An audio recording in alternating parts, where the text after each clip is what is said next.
Ons lees die hoofstuk Eenkant uit die alfabet van oorvloed met die vriendelike vergunning van Lizette Marie. Onlangs woon ek 'n verjaarsdagviering bly.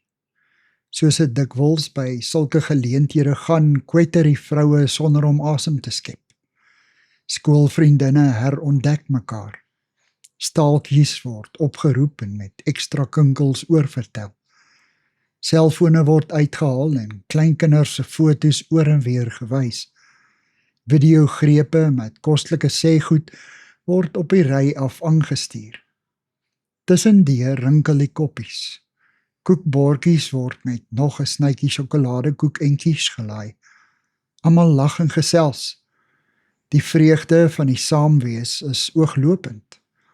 In die hoek, op die sitkamerbank se verste punt, sit 'n bejaarde dame.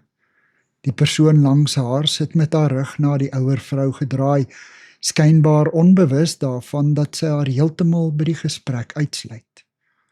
Vanwaar ek skuins oorkant hulle sit, sien ek hoe die bejaarde dame eers belangstellend oorleun om te probeer hoor wat die kringetjie vroue sê, en hoe duideliker dit blyk dat hulle so in hulle eie gesprek opgeneem is, dat hulle glad nie van haar bewus is nie, hoe dieper sak sy teen die kussings terug.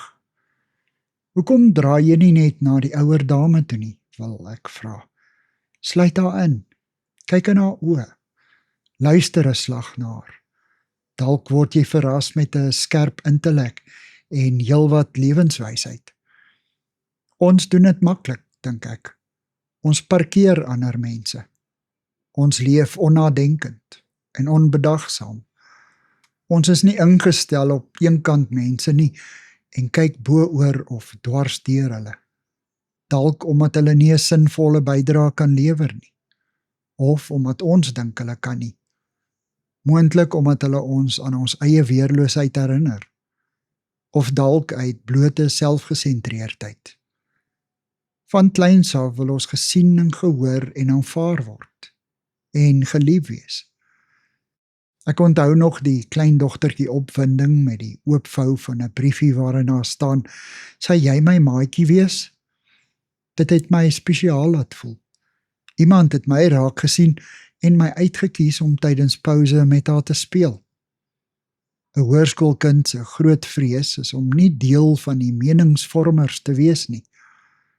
Jy sal alles in jou vermoë doen om in te wees, en selfs klere dra waarin jy nie regtig gemaklik voel nie.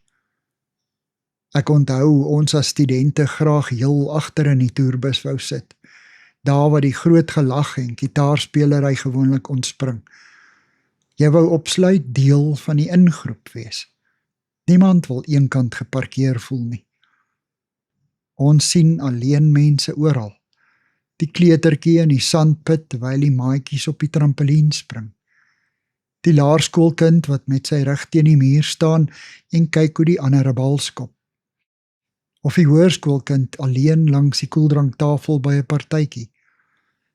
'n Nuwe intrekker wat huiwerig by 'n groep Bybelstudievroue gaan staan, terwyl hulle soos gewoonlik voortgaan met hulle eie geselsies.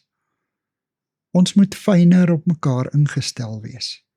Ons moet bly uitkyk vir mense op die buiterand. Omgee moet 'n leefstyl word. In die alledaagse lewe staan mense se alleenheid dikwels nie so skerp uit nie. Eensames kan nog teen die agtergrond van die werksmilieu versmelt.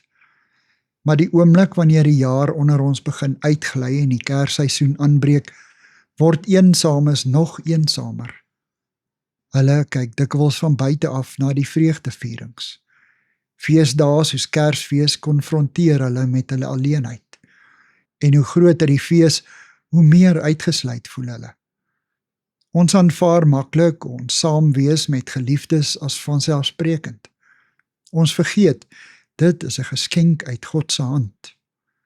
Daarom moet ons die wat stil al enkel gang gaan, by ons feeskring intrek, terwyl ons Sefanja 3 vers 18 in gedagte hou.